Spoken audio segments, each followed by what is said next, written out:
Hi, my name's Penny, and as usual, I'm here to talk about some bookish things. Specifically, today we're going to be talking about the books that I'm hoping to read for the NEWTs Readathon. So the NEWTs Readathon is part of the Magical Readathon, which is a Harry Potter inspired readathon where in April we set our owls, and now in August we're going to be setting our NEWTs. This readathon is put on by G from Book Roast. I'll leave all her details and the details to the readathon down below, but she's put a lot of effort into this readathon, and there is a wizarding careers guide where you figure out which prompts you need to read to get a particular career.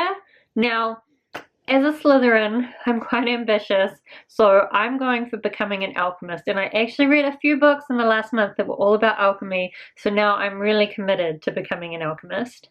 I think my dream is to be like Erin from Middle Game, because she is my favorite character and I just want to be her. Unfortunately, as an alchemist, that means I need to read a lot of books.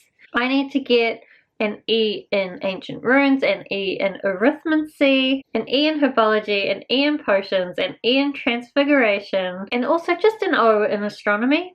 Easy. That means I need to read 17 books. I don't know what I'm thinking, but that's what we're gonna do. So, we got a lot of books to talk about. I didn't talk about a lot of them actually in my TBR machine, but we're going to talk about them again because there are a couple of different ones in here. Let's start with Ancient Runes. Firstly, to get an A, I need to read a book recommended by a friend. Now, my sister just lent me Peeps by Scott Westerfield, so that's what I'm going to include for that. I don't know much about this other than she said it was quite good and it has strange vampires. Then for E, we need to read a book written in the past tense, and for this I'm going to go for The Magic Misfits by Neil Patrick Harris. And again, I will emphasize, why does nobody talk about this book? I know it is a middle grade book, but it's written by Neil Patrick Harris. Everyone loves him, don't they? Anyway, I'm excited to read this. It has little sections in it where it teaches you to do different magic tricks, which now that I'm thinking about it, it's quite appropriate for my NEWTs, so maybe I'll even learn how to do some of them and do them for you. Then lastly, to get an O in Ancient Runes, I need to read a book that's been on my TBR forever, and for that I'm going to read Holes by Louis Satcher. I have watched the movie, but a long time ago my sister gave me the book and I've been meaning to read it, and I also have the sequel on my shelf. So I'm going to read this. It is quite a young adult book, and so I expect it will be a quick read, which is what we need for readathons. You can see I'm going for quite a few quick reads. Then for arithmancy, to get an O in arithmancy, we need to read a book that ends on an even page number. For that, I'm going to read Descender Volume 3, Singularities. I just started reading this series last month and I really loved it. It's all about robots versus humans and this poor boy robot kind of stuck in the middle. I'm not actually sure if this is the one and the other one or a different one from this picture, but I am excited to finish it. I will say I'm cheating a little bit because it doesn't actually have page numbers, but like it starts at the beginning and it ends at the end, so theoretically it's even page numbers, and it says even page numbers on Goodreads, so it's even page numbers. Then to get an E in arithmancy, we need to read a standalone, and for that I'm going to read Recursion by Blake Crouch. I don't know much about this except I love Dark Matter by Blake Crouch, and I know this has got some kind of twisty time thing in it, and I love twisty time stuff. Also, it does specifically say in the front of the book, standalone novels recursion. So it's definitely a standalone. It's not one of these sneaky, pretends to be a standalone and then turns out to be a series and now you're sucked into reading a whole frickin' series. You can tell I've had that happen to me, right? Then for an O in arithmancy, you need to read a book that's over 350 pages, and I'm going to cheat slightly and listen to an audiobook, but the physical book is over 400 pages, so I don't think it's cheating really. Maybe. So for this, I'm going to listen to The Smoke Thieves by Sally Green. I don't know much about this again. Sally Green is the author of the Half Bad series that I really enjoyed, so I am interested to read her next series. Then let's talk about herbology. Firstly, we need to listen to an audiobook. So I'm going to listen to an audiobook called Introvert Advantage. I forget who it's by, but I will put it here by the magic of editing. I've been reading a bunch of introvert audiobooks lately. with the aim of trying to work out which ones are good and which ones are not, and work out how to be a better introvert and play to my strengths. So since I had that out, I thought I better listen to that for this challenge. Then to get an E in herbology, we need to read a book between 350 and 390 pages. For this, I'm going to use the group book, which you're allowed to put in place of any challenge. Although it's pretty close, actually. It's like 395 pages, so it's 5 pages over. It's pretty close. Like, maybe I just won't read some of the pages. Maybe it doesn't start. Do you know what? It starts on page 5. It is so close. But I'm allowed to count it anyway, so what am I even talking about? Anyway, the group book is Spellslinger by Sebastian de Castell. Again, I don't know much about this one, but a lot of people say they really enjoyed it, so we'll try it. Plus it's got a cat. Always keen for a book with a cat. Then for an O in herbology, you need to read a book with a flower on the cover, and those of you who are super observant will notice that a book just disappeared from the background there, and that is The Tea Dragon Society by Kate O'Neill. So this is a cute little graphic novel all about these people who have these tea dragons, and it's just super cute. It's got flowers on the cover, little tiny ones. I borrowed this from my sister, although I actually gave it to my sister, so it's gone in a little circle. I will give it back, although I suspect that I'm going to want to keep it. But I will give it back, I promise. So that will be my O in herbology. Then we get to potions. So to get an A in potions, we need to read our friend's favorite book. For this, I'm going to read Unthinkable by Helen Thompson. Now, I don't know that it's a favorite, but it is a book that Nikki from I Read Past My Bedtime has been talking about a lot lately and saying she really enjoyed. And because of her, I picked it up. So I'm going to count it for this challenge. This is a non-fiction all about people with brains that are out of the ordinary, which is kind of stuff I find really interesting. So I'm glad that Nikki has convinced me to read it. And to get an E in potions, you need to read a book in your Hogwarts house color. As I said, I'm a Slytherin, so I'm going to be reading a green book. And I have picked Sea Witch by Sarah Henning. It's kind of greenish.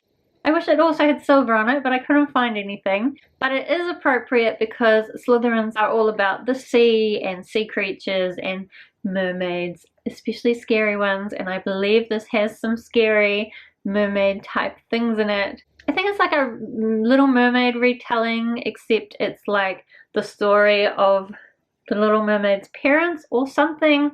I don't know. I know it got really mixed reviews, but I'm going to listen to the audiobook. So even if it's terrible, I can just fast forward through it. Also, there is a risk that my hold for this won't come through in time, and that's true for a couple of my audiobooks, so if they don't, I'll just switch them out for something else. At least for this readathon you can do it, not like the Book Junkie trials, which were a little bit more difficult. Then for an O for potions, we need to read a book with a prologue, and for that I'm going to read The Mad Ship by Robin Hobbs. So I read Ship of Magic, the first book in the series, this month, and so next month I wanted to continue the series, and it also worked out because there was no hold list for the second book, even though there's a big hold list for the third book. So I don't know why the middle book has no hold list when the first and the third ones do.